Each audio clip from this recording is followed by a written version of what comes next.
우리 안에 절제할 것들이 참 많이 있음을 생각하는 한 주간이었습니다. 사순절 세 번째 주간 미션은 나눔입니다. 독생자 예수님을 이 땅에 보내셔서 참 생명을 나누어 주신 하나님 아버지의 사랑을 생각하며 예배로 나아갑시다. 여호와의 산에 오를 자가 누구며 그의 거룩한 곳에 설 자가 누구인가? 곧 손이 깨끗하며 마음이 청결하며 뜻을 허탄한 데 두지 아니하며 거짓 맹세하지 아니하는 자로다. 이스라엘아 들으라. 우리 하나님 여호와는 오직 유일한 여호와시니 너는 마음을 다하고 뜻을 다하고 힘을 다하여 내 하나님 여호와를 사랑하라. 아멘. 평강의 왕이신 여호와 하나님 아버지, 영원하신 하나님 아버지의 이름을 찬양합니다.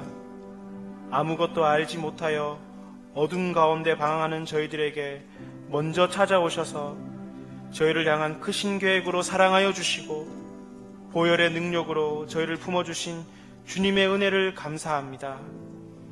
저희를 지으신 분도 아버지시며 저희를 부르신 이도 아버지시며 방황하는 저희를 찾아주시는 분도 하나님 아버지이십니다. 찾아오신 주님의 은혜로 지난 한 주간을 살았음을 고백합니다. 주님께서는 저희 삶에 찾아오셔서 용서의 은혜를 베풀어 주시고 크신 권능의 능력으로 저희를 구원하여 주셨습니다. 이제 저희가 주님을 찾아가며 주님께로 나아가오니 온전히 주님을 찬양하고 경배하며 아버지의 이름만 높아지게 하옵소서. 먼저 그의 나라와 그의 의와 진리를 구하는 자에게 진리와 더불어 세상의 모든 것을 더하여 주신다고 약속하신 하나님 아버지, 세상은 고운 모양과 풍채, 흠모받을 만한 그 무엇과 스펙의 혈안이 되어 겁대기뿐인 외형만을 쫓아 살아가고 있습니다. 하지만 진리를 경험한 저희들도 외적인 모습에 시선이 흔들리고 마음이 흔들리어 저희도 모르는 사이에 외적인 아름다움을 쫓았음을 고백합니다. 사람들로부터 흠모받을 만한 모양은 없으셨지만 진리를 품으시고 진리를 말씀하신 주님, 부족하고 연약하지만 저희들도 예수님께서 품으셨던 그 진리를 마음에 품고 진리 대신 예수님을 따라가게 하옵소서. 변치 않는 진리의 근원 되시는 하나님 아버지, 진정한 진리 되신 주님의 말씀을 듣고 알면서도 말씀대로 살지 못한 한 주간의 삶을 주님 앞에 고백합니다. 말씀에 순종하기보다 육신의 편안함과 세상의 법칙에 익숙해져 버렸습니다. 저희들의 연약함을 긍휼히 여겨 주시어 죄악된 저희들의 삶을 용서하여 주옵소서. 예수 그리스도 이름으로 기도하오며 이제 지난 한 주간의 죄를 돌아보며 하나님과 저만이 아는 죄를 자매하옵니다. 나는 전능하신 아버지 하나님 천지의 창조주를 믿습니다. 나는 그의 유일하신 아들 우리 주 예수 그리스도를 믿습니다. 그는 성령으로 잉태되어 동정녀 마리아에게서 나시고 본디오 빌라도에게 고난을 받아 십자가에 못 박혀 죽으시고 장사된 지 사흘 만에 죽은 자 가운데서 다시 살아나셨으며 하늘에 오르시어 전능하신 아버지 하나님 우편에 앉아 계시다가 거기로부터 살아있는 자와 죽은 자를 심판하러 오십니다. 나는 성령을 믿으며 거룩한 공교회와 성도의 교제와 죄를 용서받는 것과 몸의 부활과 영생을 믿습니다. 아멘.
저희 생명이 되시며 삶의 목적이 되시는 하나님 아버지, 지난 한 주일 세상 속에서 분주했던 저희들 주님이 주시는 말씀을 소망하여 참된 회복과 평안으로 예배하게 하시니 감사합니다.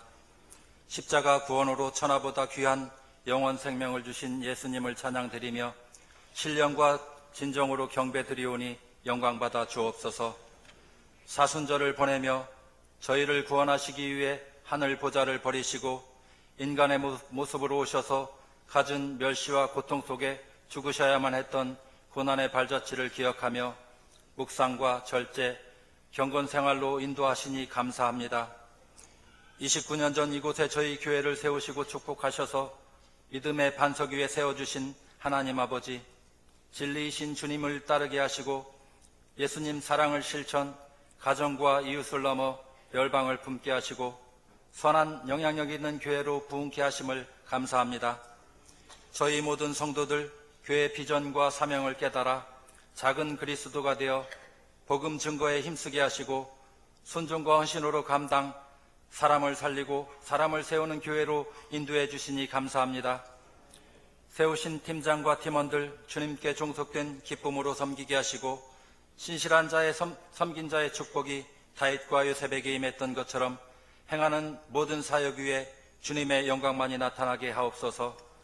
특별히 동서남북 선교팀을 통해 행해지는 국내 및 해외 선교의 온 성도들 기도와 시간과 물질로 협력하게 하옵시고 선교사님들이 뿌린 눈물의 씨앗이 주님의 권능으로 하나님 나라 확장의 결실이 있게 하여 주옵소서. 날마다 믿음 안에서 새롭게 되기를 원하시는 주님, 신앙 수련회를 통해 다짐했던 주님의 말씀들을 기억하여 마음과 뜻을 다하고 목숨을 다해 참된 예배자의 생활이 되기를 소원합니다. 거룩하신 말씀으로 사단의 미혹들을 물리쳐 주시고 기도와 경건 생활로 주님을 기쁘시게 하는 저희 되도록 도와주옵소서. 그리하여 제사함의 확신과 기쁨으로 소명자 되어 주님처럼 저희도 하나님 아버지 뜻을 세상에 전하는 축복의 도구로 사용하여 주옵소서. 저희에게 귀하고 선하신 목자 배성태 담임 목사님을 영적 지도자로 세워주심을 감사합니다. 주님 말씀 선포하실 때 성령 충만케 하셔서 어둠 속에 지쳐 갈급한 영혼들에게 위로와 평안과 소망을 갖게 하옵시고 베풀어 주신 그 사랑에 감격하여 주님의 평생지기로 헌신하게 하옵소서. 온 마음과 정성으로 준비한 샬롬 찬양대의 찬양을 받으시고 찬양대원의 삶에 기쁨이 넘치는 참된 예배자로 살아가는 축복을 허락하옵소서. 저희의 길이요 진리요 생명이 되시는 예수 그리스도의 이름으로 기도합니다. 아멘.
감사합니다.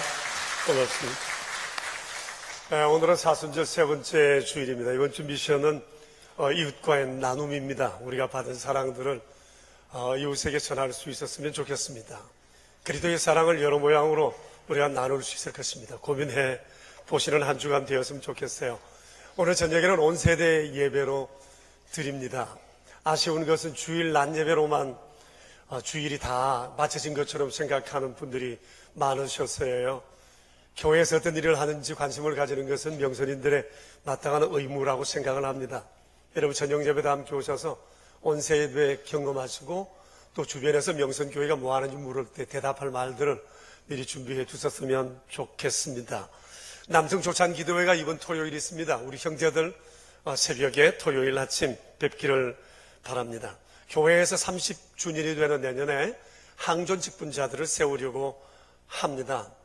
장로 5명 이내, 권사 100명 이내, 그리고 안수집사 100명 이내 우리가 세우려고 하는데 구체적인 내용들은 오늘 여러분 주보 간지 안에 있습니다.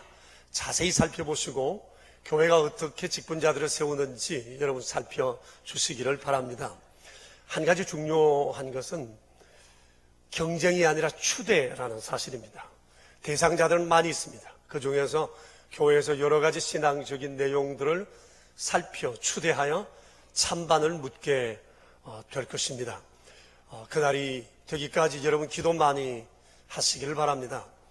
그리고 후보 대상자들에게는 교회에서 순장들을 통해서 여러분들 스스로의 지금까지 신앙생활을 체크할 수 있는 체크리스트가 아마 드려지게 될 것입니다. 그러면 그 내용을 가지고 10일 내에 임봉하셔서 순장편으로 교회에 접수를 해 주셔야 합니다. 개인적인 그 접수나 개인적으로 가져가는 것은 무효가 됨을 기억하시고 반드시 순장을 통해서 이 일들을 받으시고 이루시기 바라고 순장들께서는 누락되는 사람이 없도록 각별히 신경 쓰시기를 바랍니다. 그리고 순장들은 나가실 때 교회 마당에서 여러분 순에 해당되시는 분들의 명부를 받아 반드시 잘 전해 주실 수 있었으면 좋겠습니다. 세례 교육 있는 것 기억하시고요. 또 아이워십 발간이 되었습니다. 예배학교도 계속되고 또 교회학교 신입교사들을 위한 교육도 함께 받아주시기를 바랍니다. 미국 영어 캠프에 참여할 이들 3월 말까지 마감을 하려고 합니다. 여러분 아시는 바와 같이 이번 여름에는 브라질에서 그 월드컵이 있어서 북미나 남미 쪽에 노선들이 굉장히 복잡하고 늦으면 늦을수록 그쪽으로 가는 비행기 싹이 굉장히 높아지게 됩니다. 아마 지금 신청하는 것과 5월달, 6월달에 신청하는 것들은 비행기 싹에서부터 엄청난 차이가 있게 될 것입니다. 자녀들에게 관심을 두시는 분들은 미리 3월 중으로 결정을 하시고 비행기 표도 미리 끊어놓고 아이들이 저렴한 가격으로 다녀올 수 있도록 부모님들은 신경을 쓰시면 좋겠습니다. 필리핀 쿠모바오에 있는 크멘시 크리스찬 학교가 이번에 졸업식을 하게 됩니다. 그래서 팀장과 총무가 내일부터 4일 동안 가시게 되고 또 필리핀에는 교육제도가 1년에 한 번 교사들 전체 워크숍한 것을 교육성으로 보고를 해야 되는 것 같습니다. 그래서 이 워크숍까지 주관하고 돌아오게 될 것입니다. 여러분 기도로 도와주시기를 바랍니다. 우리 박주경 권사님의 둘째 혜진 양이 토요일 날 결혼이 있습니다. 여러분 많이 축복해 주십시오. 박정란 집사님이 카페를 하나 내게 되었습니다. 우리 교회 백성구 경제가 PC라고 하는 아이들을 위한 스폰서 교육센터를 운영하시는데 여러 곳에 있어요. 동탄에도 하나 있어서 동탄 안에 있는 PC 아이풀 카페를 개업을 했습니다. 여러분 많이 기도해 주시고 어찌하든지 사업이 잘 되었으면 좋겠습니다. 개업 예배도 함께 있으니 기억해 주시기 바라고요. 또 우리 호반 부동산이라고 우리 성명덕 자매님께서 시작하시게 되셨습니다. 축복해 주시기를 바랍니다.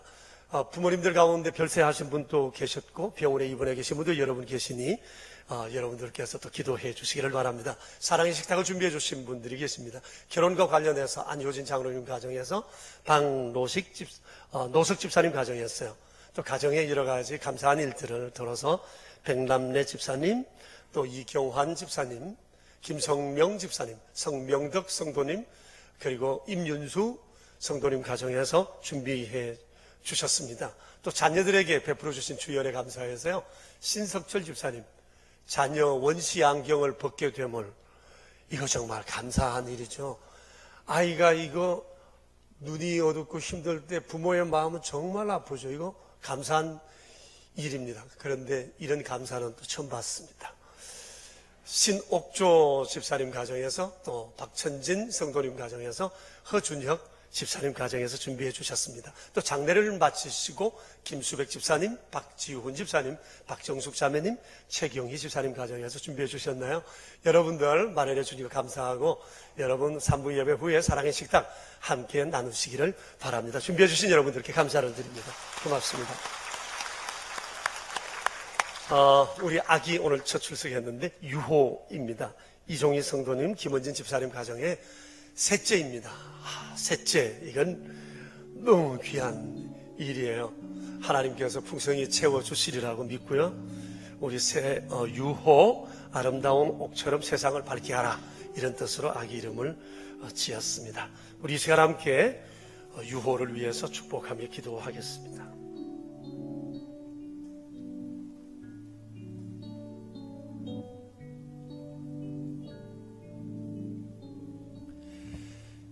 주님, 은총을 감사합니다. 아기를 낳는 일이 많이 부담스러운 세대 가운데 셋째를 선물로 주시어 하나님의 은총인 줄 알고 믿음으로 이 아이를 받고 양육하는 사랑하는 형제 자매에게 은총을 내리시기 원합니다.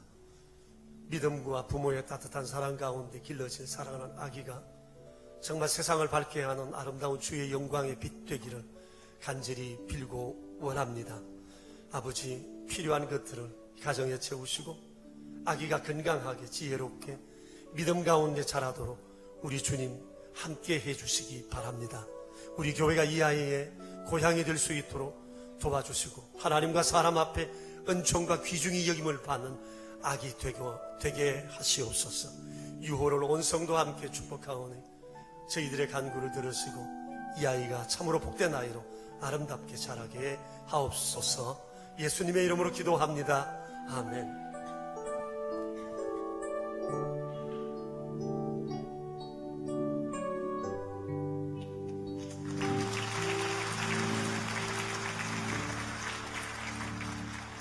축하합니다. 이제 하나님 말씀 함께 보겠습니다. 누가복음 9장 51절부터 56절에 있는 말씀입니다.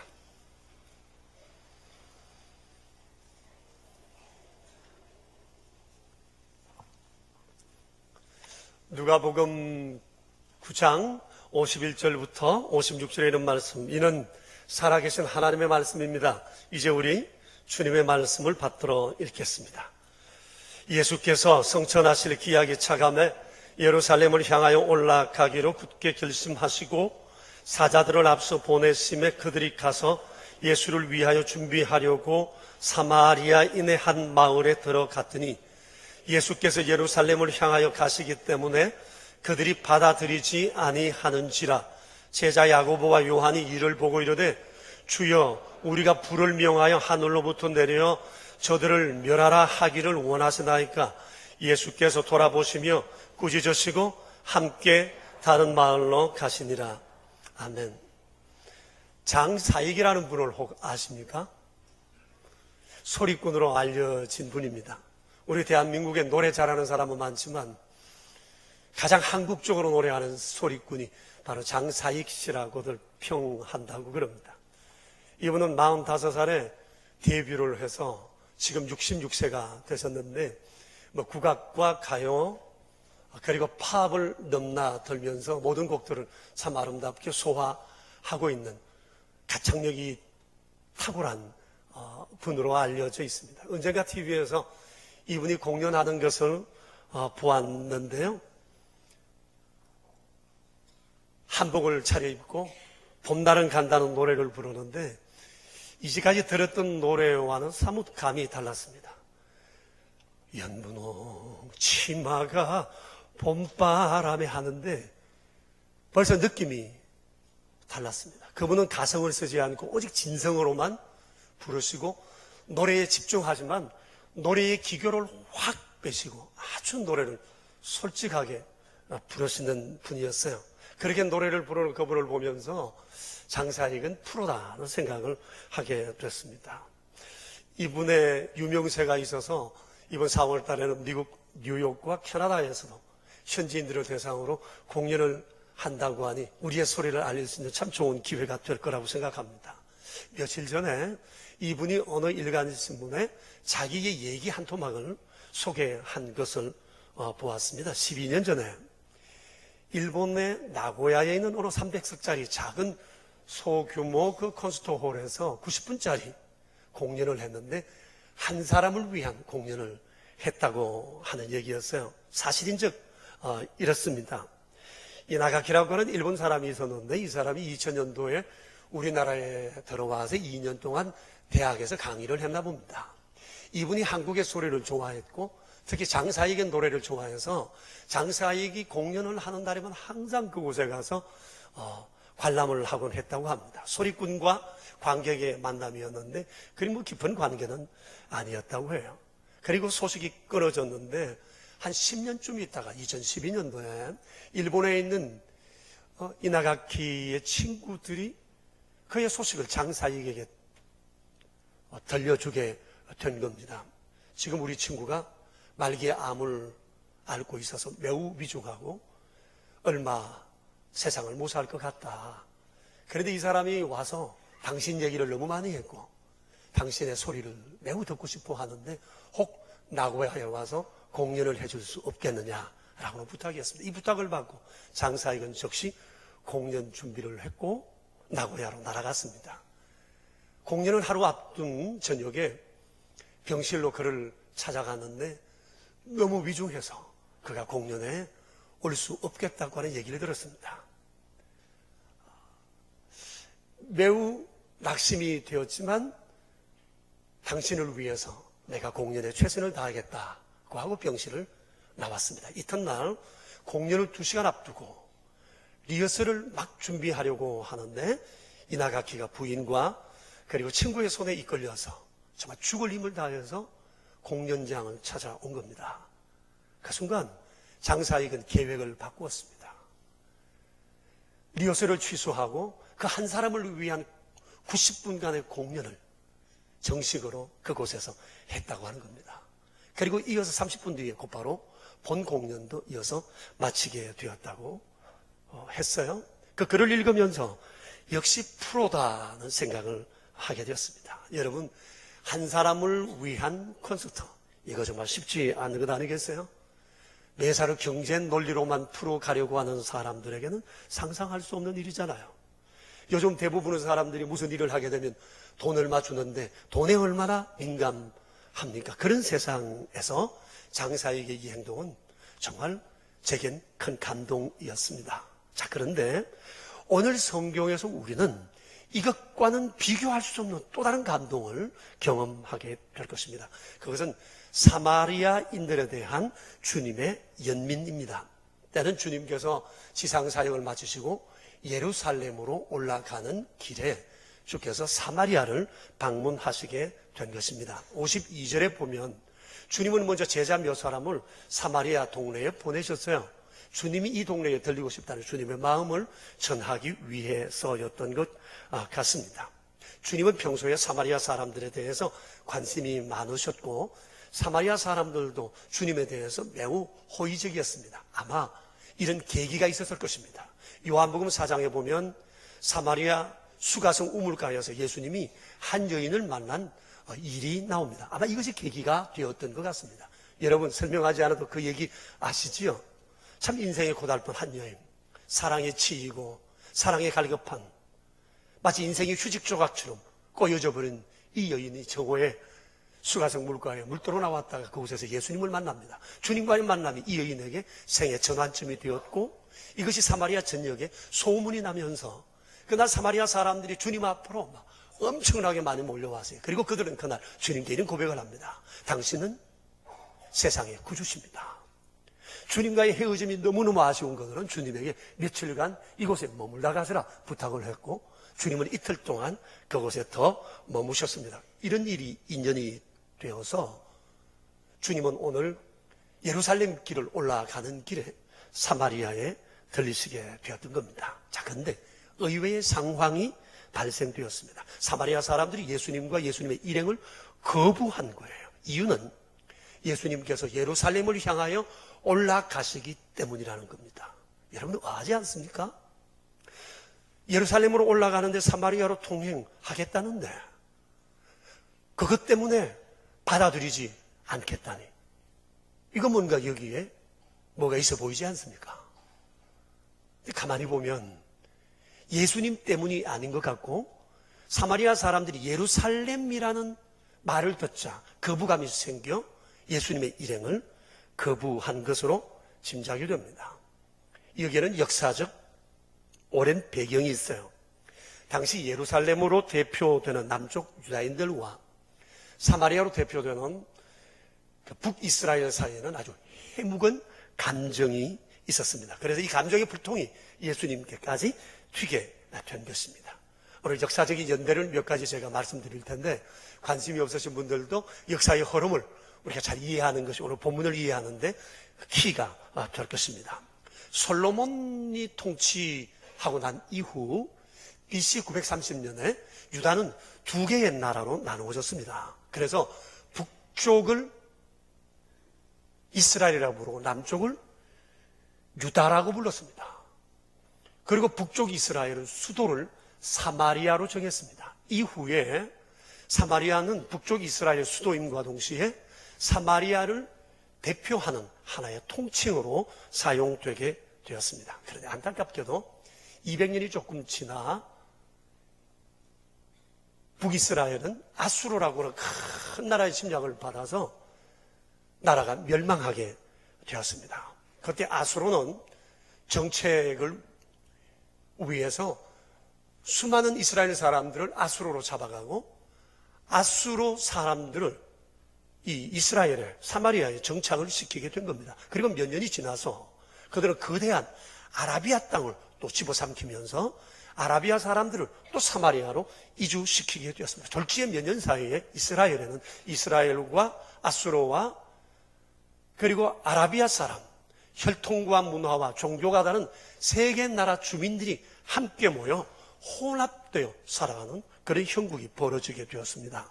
이스라엘의 정체성은 희미해져 갔고 그들은 혼혈이 되었습니다. 이로 인해서 남쪽 유다 사람들은 북이스라엘 즉 사마리아 사람들의 피가 부정하고 더러워졌다고 여기게 되었어요. 사실 그 이전까지만 해도 정치적으로 남북으로 나누어져 있었기 때문에 우리는 언젠가는 하나로 뭉쳐야 한다고 하는 생각들이 그들에 있었고 바람이 있었어요.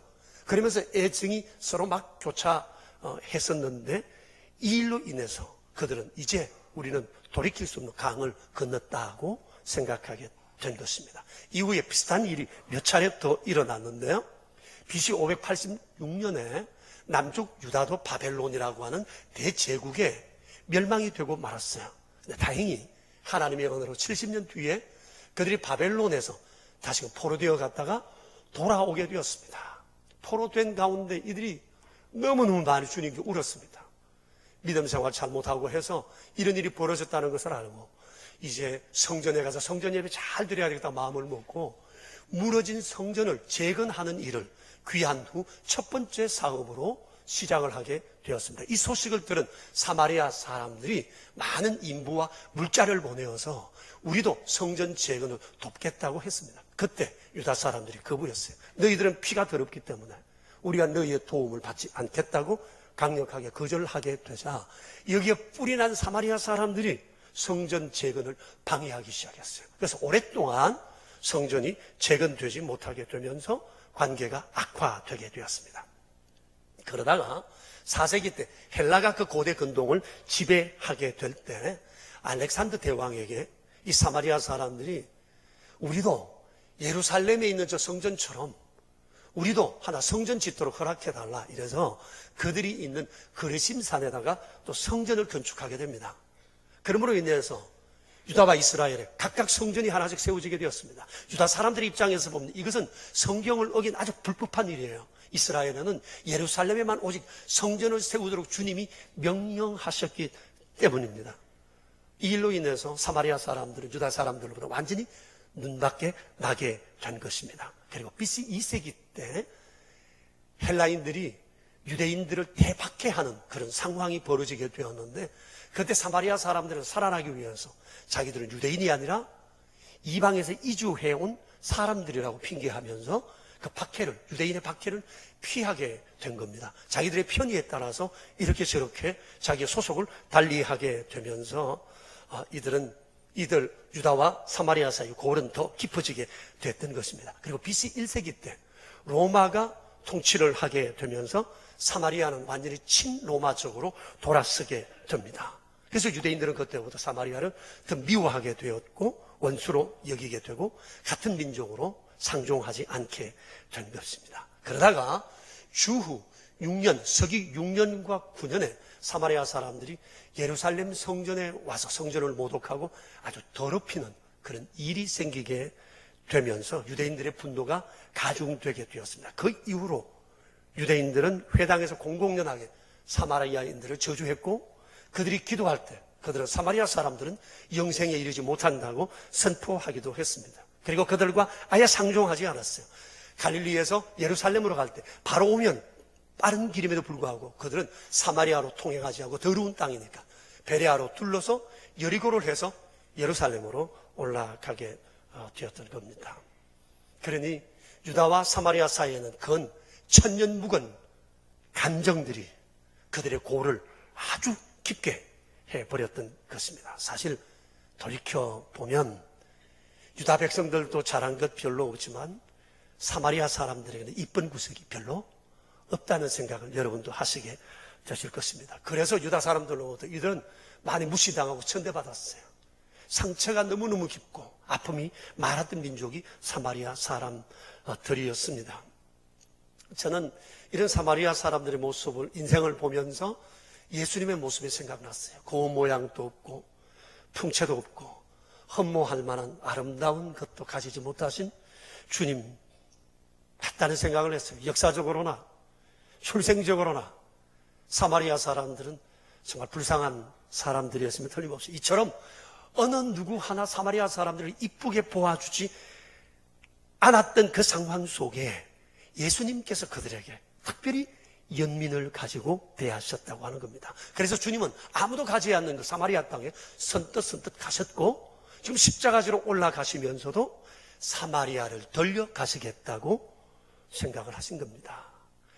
그러니 예수님의 제자들은 전부 다 유대인들이니까 이들이 주님을 따르는데 아마 죽을 맛이었을 것입니다. 그런 중에 공교롭게도 주님이 가라고 해서 갔는데 거절까지 당했습니다. 이들이 또 뿔이 난 겁니다. 심부름 같은 야고보와 요한이 한 태도를 보세요. 그들이 뭐라고 그러죠? 주여, 불을 내려가지고 저 사람들 이 동네 막 사질러 버립시다. 아마 평소에 사마리아 사람들에게 가지고 있었던 적개심이 되살아났던 거예요. 아마 이것은 유대인 남자들로서는 아주 자연스러운 감정의 발로라고 말할 수 있을 것입니다. 그러나 아쉬움이 많아요. 이들이 누굽니까? 예수님의 제자잖아요. 지난 3년 동안 예수님으로부터 오리지널 제자 훈련을 받았던 사람들 아니에요. 제자 훈련을 3년 동안 받았지만 그들의 마음속에 묵은 마음이 가시지 않았어요. 적개심이 가시지 않았어요.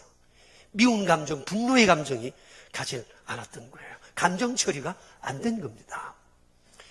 여러분, 적개심, 이거 참 무서운 거예요. 교육으로도 잘 바꾸어지지 않는 것이 아마 이거인 것 같습니다. 그럼에도 불구하고 적개심을 버린다는 게 쉬운 것은 아니지만 이것은 성도가 마땅히 버려야 하는 성도의 원수라는 사실을 기억해야 합니다. 보세요. 불태워버리자는 얘기를 들으시고 난 다음 주님이 뭐라고 그러셨어요? 그들을 향해 꾸짖으셨다 그랬어요. 그런데 여러분, 이 꾸짖으셨다는 이 단어를 중시해야 돼요. 이 꾸짖었다는 이 단어는 평소에 주님께서 귀신이나 마귀를 쫓아냈을 때 사용하신 말씀이라고 하는 거예요. 그러니 주님은 지금 제자들이 가지고 있는 이 적개심을 사탄적으로 보신 것입니다. 여러분, 이게 얼마나 무서운 사실입니까? 제자들이 얼마나 놀랐겠어요. 우리가 귀신이냐? 사탄이냐? 주님이 우리를 그렇게 취급하시는구나. 정말 우리는 그런 사람이구나 하는 생각을 가지고 너무너무 충격을 받았을 거예요. 여러분, 이거 우리가 눈여겨보아야 할 대목이에요. 적개심은 분노는, 미워하는 감정은 사탄적이라는 거예요. 그래서 주님 꾸짖으신 거예요. 그런데 여러분, 돌아보면 나도 모르는 사이에 사탄에 사로잡히는 경우가 얼마나 많은지 모릅니다. 특히 우리나라 같은 경우는 지방색으로 인해서 서로 간에 적개심을 품고 있거나 정치적으로나 서로 다른 이념으로 인해서 적개심을 품고 있는 사람들이 많습니다. 때로는 가족 간에도, 친구 간에도, 친한 직장의 동료들 사이에도 묵은 감정이 있거나 성격 차이에서 오는 적개심 때문에 굉장히 고통스러워하는 사람들도 많이 있습니다. 여러분, 한번 돌아보세요. 내 안에 이런 적개심이 없나? 최근에 적개심으로 인해서 괴로운 가운데 빠져 살고 있지 않은지요. 한 번은 예수님께서 산상수훈을 가르치시면서 이런 말씀을 하셨습니다. 형제에게 노하는 자마다 심판을 받게 되고 형제를 대하여 라가라고 욕하는 자는 공회에 잡혀가게 되고 미련한 놈이라 말하는 사람은 지옥불에 들어가게 되리라. 무슨 말씀이죠? 상대에 대해서 미워하는 감정, 적개심, 분을 풀지 못하는 것, 분노하는 것, 이건 보통 사안이 아니라고 하는 겁니다. 성경은 말씀합니다. 악한 원수 마귀는 공중의 권세를 잡고 삼킬 자를 삼키려고 두루두루 다닌다고 그랬습니다. 저는 사탄이 가진 무기 가운데 하나가 뭐냐? 적개심이라고 하는 거예요. 너는 의로우니까, 너는 바르니까, 너는 잘못한 게 별로 없는데 네가 이렇게 피해를 당하고 어려움을 당하니, 너는 바르게 살려고 하는데 저쪽은 이러니, 그러면서 스스로의 의로움을 부추기면서 내 안에 적개심을 불러일으키고 나의 영혼을 파괴하는 것, 이것이 사탄이 오는 날 성도들을 무너뜨리는 수단 가운데 굉장히 강력한 수단이라는 거예요. 사람들은 자기가 바르다고 축켜 세우면 그런 줄 알고 좋아해요. 그리고 다른 사람을 그 즉시 정죄하고 무시하고 심판하게 되는 거죠. 제자들이 그랬습니다. 유대인들이 그랬습니다. 그럼에도 불구하고 당시 모든 유대인들은 사마리아인들을 그렇게 미워하고 적대시했습니다. 주님의 마음이 너무너무 아팠었을 거예요. 그러나 주님은 그들에게, 사마리아 사람들에게 연민을 가지고 계셨습니다. 그래서 주님은 제자들에 대해서 제자들에게 사마리아 사람들을 좀 더 소개하셨습니다. 여러분, 누가복음 10장 30절을 보시면 우리가 잘 아는 선한 사마리아인의 사람에 대한 얘기가 나옵니다. 이 얘기 여러분 잘 아시죠? 어떤 유대인이 여리고를 가다가 강도를 만나서 두드리겨 맞고 있는 거 다 빼앗기고 거의 죽어갈 때 그 옆을 유대인 제사장이 지나가고 유대인 레위인이 지나갔지만 그들이 다 그냥 지나가 버렸어요. 그런데 이 사마리아 사람, 그들이 멸시하는 사마리아 사람이 그를 지나가다가 이 불쌍한 유대인들을 구해 주었어요. 자기 돈 들이고 시간 들이고 지극정성을 다해서 그 사람을 살려놓았는데 주님이 말씀하세요. 그가 바로 사마리아 사람이다. 주님께서 하실 말씀이 있으셨어요. 이처럼 사마리아인들 중에는 제사장보다 레위인보다 너희 유대인들보다 더 심성이 고운 사람들도 있다. 너희들 가서 저 사람처럼 살라고 말씀을 하셨어요. 그리고 좀 더 지나서 누가복음 17장을 한번 보시겠어요? 그 11절 이하에 보면 10명의 문둥병자가 고침받는 이야기가 나옵니다. 당시 문둥병이라고 하면 천형이라 일컬어지는 불치의 병이었고요. 인간이 가진 질병 가운데 가장 불쌍한 질병을 가진 사람이라고 말할 수 있어요. 문둥병에 걸리게 되면 신분 고아를 막론하고 그는 사랑하는 가족들을 떠나야 했었어요. 그들만 따로 모여있는 문둥이촌에 가거나 아니면 사람들이 안 보이는 곳에 가서 숨어 지내야 했었어요. 벤이라는 영화를 보신 분들 아시죠? 주인공의 어머니와 여동생이 문둥병으로 인해서 그들이 당한 그 아픔과 수모, 참 처절한 삶을 우리가 잘 알고 있잖아요. 눈물겹죠. 자, 그런데 오늘 성경에 나오는 이 나병 환자들은 주님이 사마리아 촌에서 거부당하고 난 이후에 만났던 사람들인 것 같습니다. 예수님께서 갈릴리에서 예루살렘으로 가시던 중에 갈릴리와 사마리아 경계를 지나가시는데 10명의 문둥병자가 멀리서 예수님께 소리를 지릅니다. 예수 선생님, 우리를 좀 고쳐주세요. 그때 예수님이 즉각 대답하셨습니다. 너희 몸을 제사장에게 가서 보이라. 그 당시에 제사장은 문둥병의 진위 여부를 판단하는 의사의 역할을 하신 분이었어요. 예수님의 말씀에 희망을 얻은 그들은 제사장을 찾아 성전으로 가던 중에 그들 몸에 변화가 일어난 것을 보았어요. 문둥병이 치유된 겁니다. 얼마나 놀랐겠어요? 얼마나 감격했겠습니까? 지금까지 서울 오면 눈물이 막 복받치고 막 터져나왔을 거예요. 그런 그들은 용투설처럼 튀어 어디론가 다 뿔뿔이 흩어지고 말았습니다. 근데 그 중에 단 한 사람, 다른 사람이 있었는데 그는 자기 몸이 나은 것을 보고 그 자리에서 하나님께 영광을 돌리고 예수님께 돌아와서 엎드려 주님께 감사했습니다. 그때 예수님이 이렇게 말씀을 하셨습니다. 10사람이 다 깨끗함을 받지 않았느냐? 그 9은 어디 있느냐? 이 이방인 외에는 하나님께 영광을 돌리려 온 자가 없느냐? 그리고 그에게 말씀하셨습니다. 내 믿음이 너의 영과 육을 다 구원하였느니라. 9명은 유대인이었는데 아마 이 한 사람은 사마리아인이었다는 것을 주님이 말씀하고 싶었던 것 같습니다. 유대인 제자들로서 주님의 이 얘기를 듣고 얼마나 가슴이 뜨끔했겠어요. 얼마나 무한했겠어요. 이 일을 통해서 주님은 그들에게 하시고 싶은 말씀이 있었을 거예요. 사마리아 사람들이라고 다 나쁜 사람이 아니다. 그들 중에 너희의 신앙 모델이 될 사람들도 있다라고 하는 것을 말씀하신 겁니다. 주님은 모든 유대인들이 변하지 않아도 내 제자들인 너희들만이라도 사마리아인들에 대한 적개심을 풀라고 요구하시게 된 것입니다. 그러시면서 주님은 사마리아 사람들에 대한 연민을 계속 드러내셨어요. 주님이 성천하시던 날 주님은 모인 제자들에게 이렇게 말씀을 하셨습니다. 사도행전 1장 8절에 보면 성령이 너희에게 임하시면 너희가 예루살렘과 온 유대와 사마리아와 땅끝까지 이르러 내 복음의 증인이 되라 하셨습니다. 다시 말하면 사마리아를 잊지 말라는 거예요. 내가 사마리아에 대한 끊임없는 연민을 가진 것처럼 너희들도 사마리아를 잊지 말라. 사마리아를 찾아가 복음을 전하라고 주님 말씀하셨습니다. 주님의 여망대로 이 일이 실제적으로 일어났어요. 사도행전 8장에 보면 그 당시에 예루살렘에 기독교 박해가 엄청나게 일어나게 되면서 사도들 외에는 모든 교인들이 전부 다 유대와 사마리아로 뿔뿔이 흩어져 가게 되었습니다. 그런데 예루살렘의 기독교 신앙의 불길이 사마리아에서 다시 타오르기 시작했어요. 그 성의 복음으로 인하여 기쁨이 가득 차게 되고 사마리아 사람들이 하나님의 권속이 된 겁니다. 기독교는 사마리아에서 다시금 전열을 정비하고 거기에서 가이사라로 안디옥으로 복음을 전하면서 빌립보로 세계 선교를 이루어가게 된 겁니다. 자, 여러분 그러니까 생각해 보세요. 기독교 역사에 있어서 사마리아는 굉장히 유서 깊은 곳이에요. 예루살렘에 핍박이 일어나고 사마리아의 부흥이 없었다면 기독교의 지속적인 부흥이 어떻게 되었을까? 우리는 여간 염려스럽지 않습니다.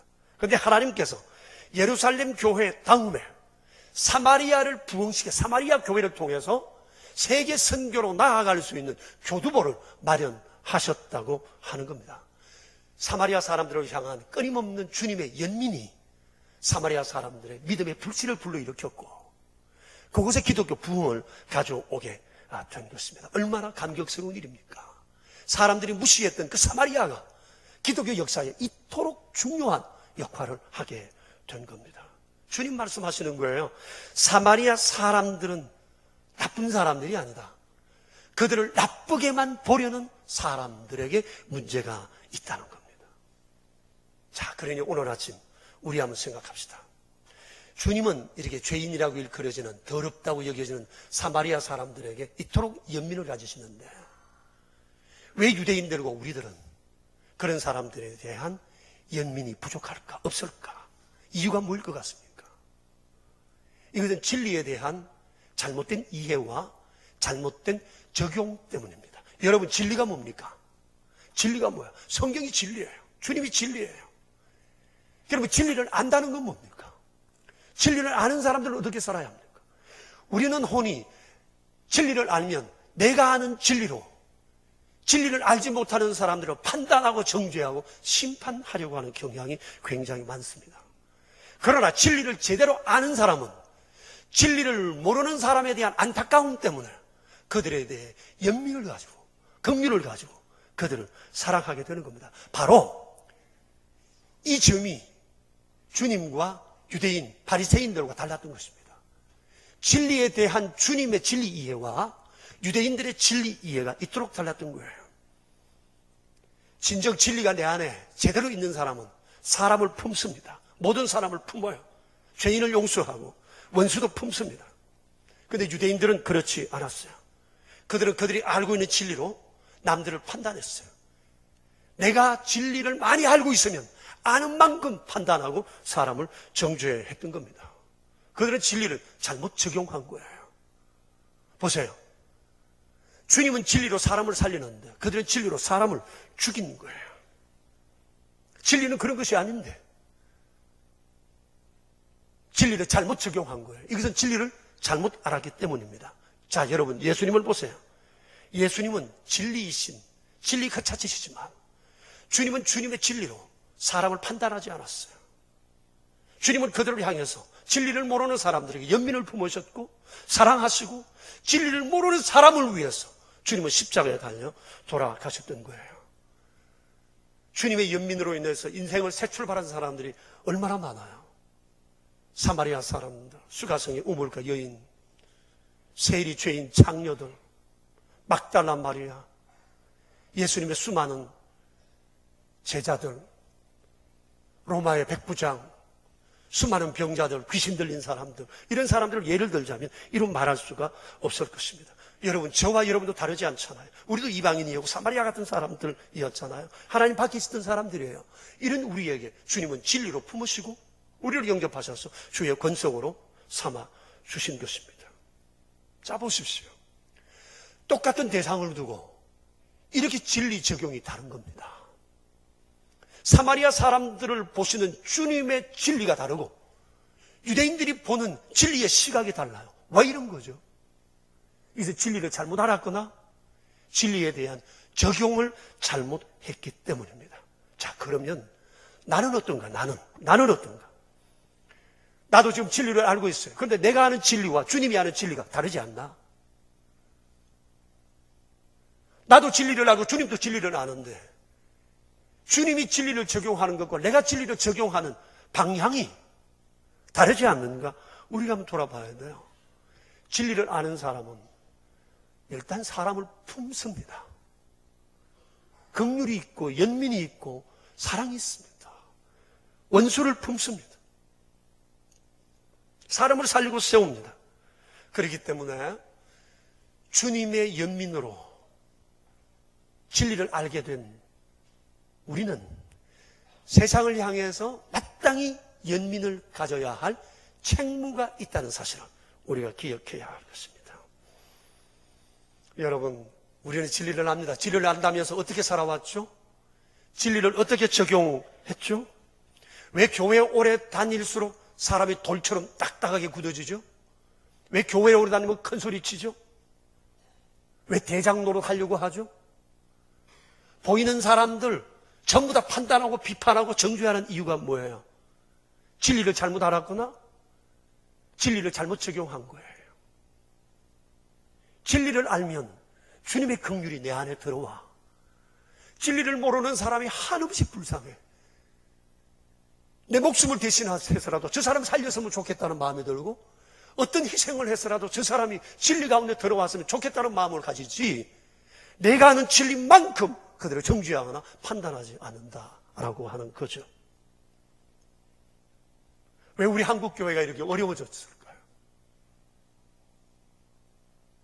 초대교회는 그렇지 않았는데 진리에 대한 잘못된 이해와 적용 때문임을 우리가 잊지 말아야 할 것입니다. 이제 여러분 우리 주변을 한번 돌아봤으면 좋겠습니다. 연민이 필요한 사람이 우리 주변에 없습니까? 예수님을 모르고 그리스도 밖에 있는 사람, 세상에 소망이 없이 하나님과 멀리 있는 사람 얼마나 많습니까? 통계적으로 보면 인구의 80%가 하나님 밖에 있는 사람들이에요. 또 어떤 사람들은 나와의 관계에 있어서 사마리아 사람과 같은 처지에 있는 사람이 있을 수도 있습니다. 그와 나 사이에 해묵은 감정 때문에 아예 그 사람에게는 내 좋은 건 말하고 싶지 않고 복음에 대해서 꺼내고 싶지도 않는 그런 사람이 있을 수 있어요. 어떤 사람은 그럽니다. 그 사람 천국 가면 난 아무리 천국 좋아도 안 간다. 아주 못된 고약한 사람이에요. 그리고 나의 무관심 때문에 진리에 대해 한 번도 듣지 못한 내 이웃 사람 얼마나 많아요. 아파트 아래 위층 옆에 내 통로. 진리를 모르는 사람에 대한 무관심이 이런 경우를 가져오게 돼요. 누가 사는지도 모르고 있잖아요. 그리고 복음의 확신이 없어서 방황하는 사람들, 또 믿는 사람들로 인해서 상처를 받고 교회에 들어오지 못하고 교회 밖에서 빙빙 돌고 있는 사람들이 얼마나 많아요. 근데 여러분, 깨놓고 말하면 지금 예수님은 남지만 교회는 나오지 않지만 윤리 도덕적인 면에서 우리보다도 더 훌륭한 사람이 많이 있어요. 그래서 안타까운 거예요. 저 사람들이 나오기만 하면 주님의 말씀처럼 사마리아 사람들이 다 나쁜 사람이 아닌데, 그들 중에 신앙의 모델이 될 사람들도 많은데, 윤리도덕적으로 훌륭한 그 사람들이 예수님을 믿는다면 하나님께서 그들을 얼마나 멋지게 하나님의 축복의 통로로 사용할 것인가 라고 하는 거예요. 그런데도 불구하고 우리가 그들에 대해서 연민을 느끼지 못한 채 내 하나 구원받은 것으로 만족하고 살고 있다면 이건 너무너무 이기적이에요.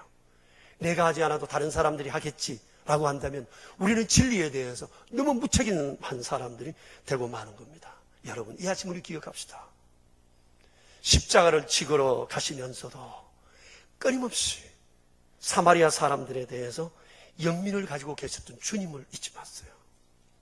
사마리아 사람들을 아직까지 이해하지 못하는 제자들, 유대인들을 향해서도 주님은 끊임없이 연민을 가지시고 그들을 이해할 것을 말씀하시고 계셨습니다. 사마리아 사람들을 향한, 죄인들을 향한 끊임없는 주님의 연민이, 공들이심이 그들에게 새로운 믿음의 불길을 타오르게 했고, 그것이 기독교 유구한 2000년 역사 속에 매우 중요한 복음의 교두부처럼 사용되게 되었던 것입니다. 이처럼 여러분, 우리 주변에 나와 담을 쌓은 사람, 무관심하게 지냈던 사람, 아직도 적개심을 가지고 있는 그 사람들을 오늘 우리가 주님처럼 한 번 더 생각하고 그들에게 적개심을 풀고 다가간다면 2014년도 사순절은 어느 해보다 감격스러운 사순절이 될 것이라 생각합니다. 이제 우리 함께 기도하겠습니다.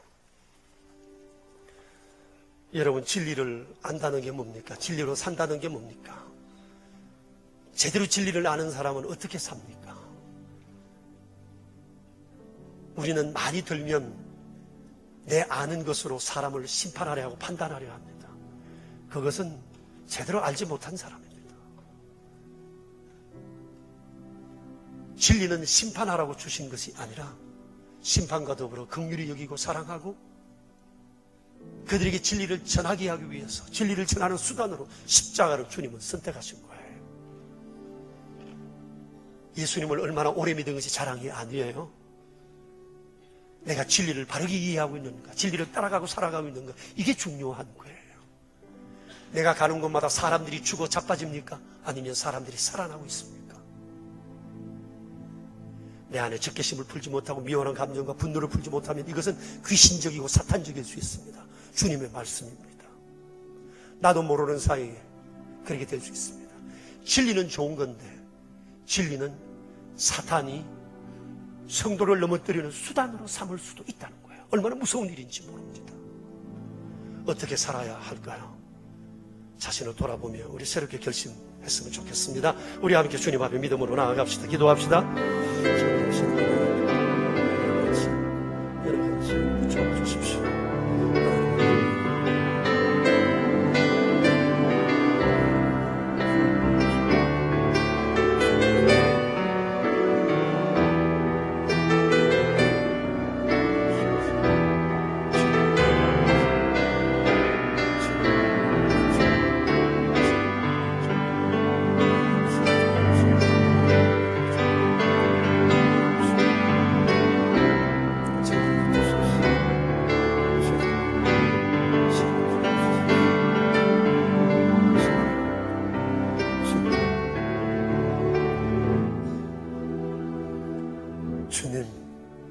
진리가 이토록 좋은 것인데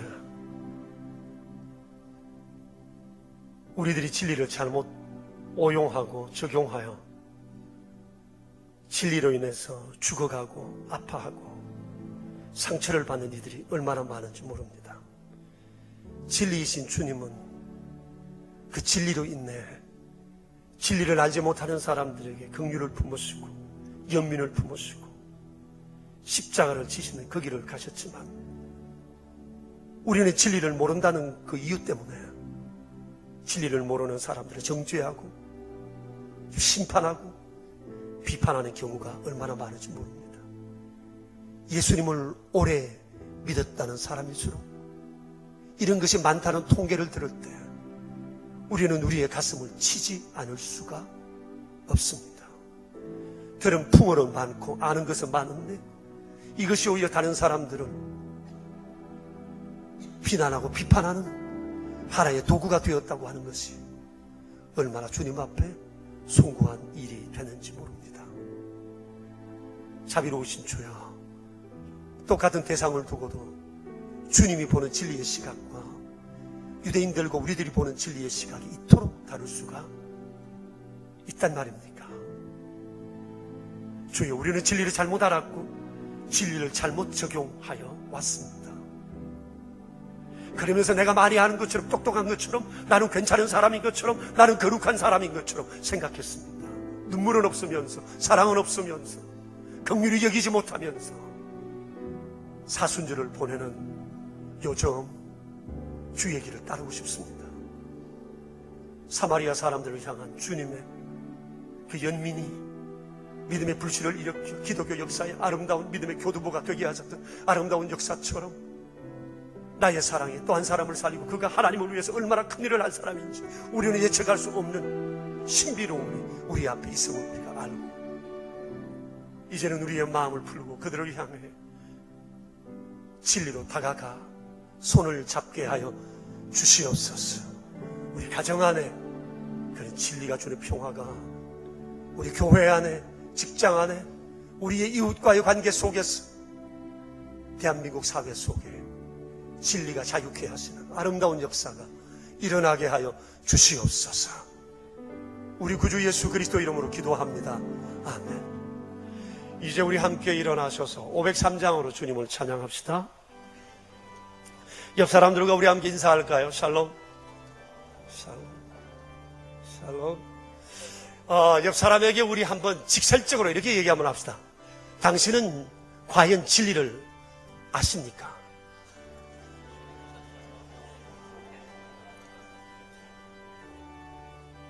안다 하셨죠? 근데 진리 적용에 있어서는 예수님 편입니까? 유대인들 쪽입니까? 한 주간 고민하는 시간들이 되었으면 좋겠습니다. 503장 우리 함께 찬양하겠습니다.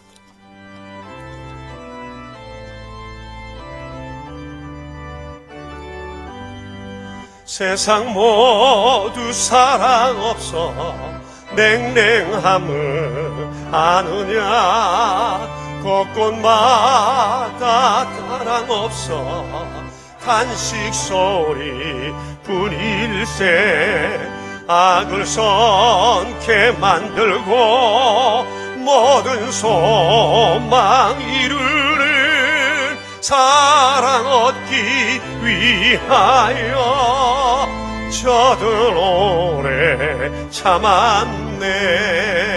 사랑 없는 까닭에 사랑 없는 까닭에 사랑 얻기 위하여 저들 오래 참았네.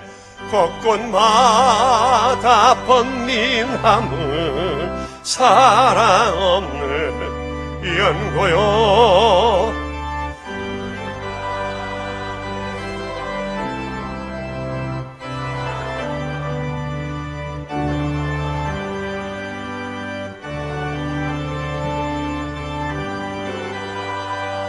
근심 걱정 많으니 사랑 없는 까닭에 저들 실망하도다.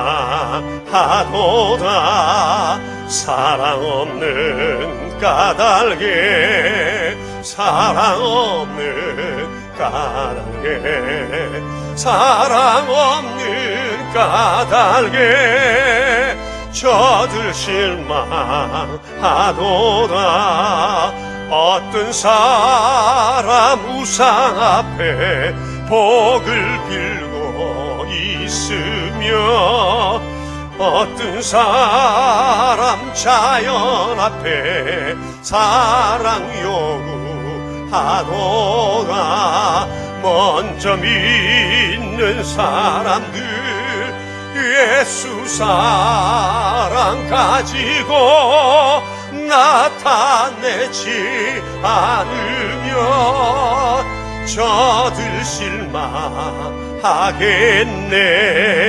예수 사랑 가지고 예수 사랑 가지고 나타내지 않으면 저들 실망하겠네.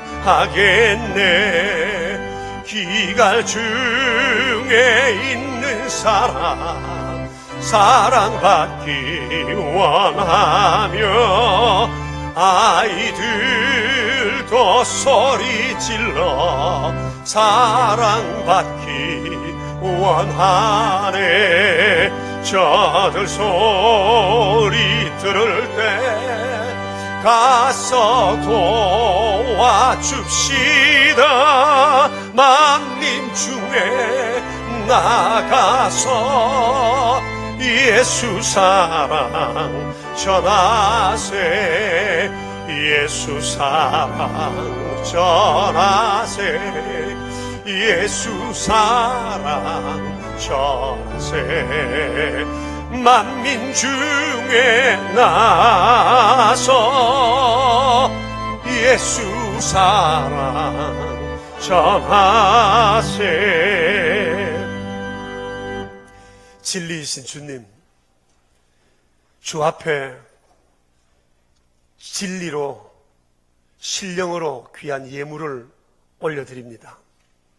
진리의 깨끗함처럼 순수함처럼 정직함처럼 주님 앞에 예물도 그런 마음으로 드릴 수 있도록 저희를 지속적으로 정결케 해 주시옵소서.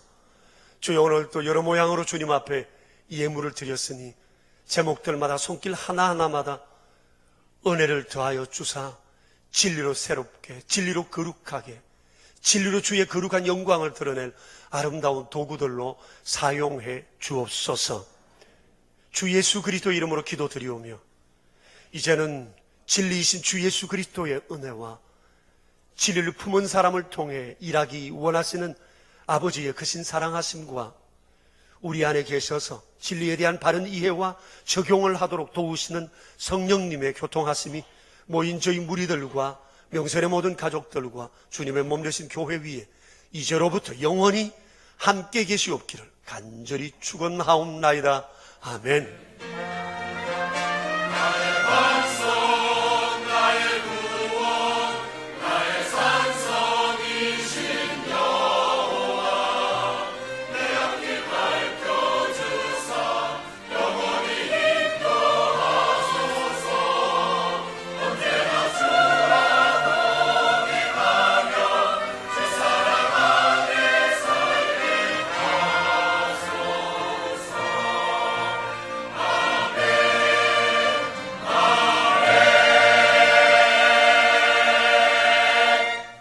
여러분 평안히도 돌아가세요. 저녁에 또 뵙겠습니다. 한 주간 승리하십시오.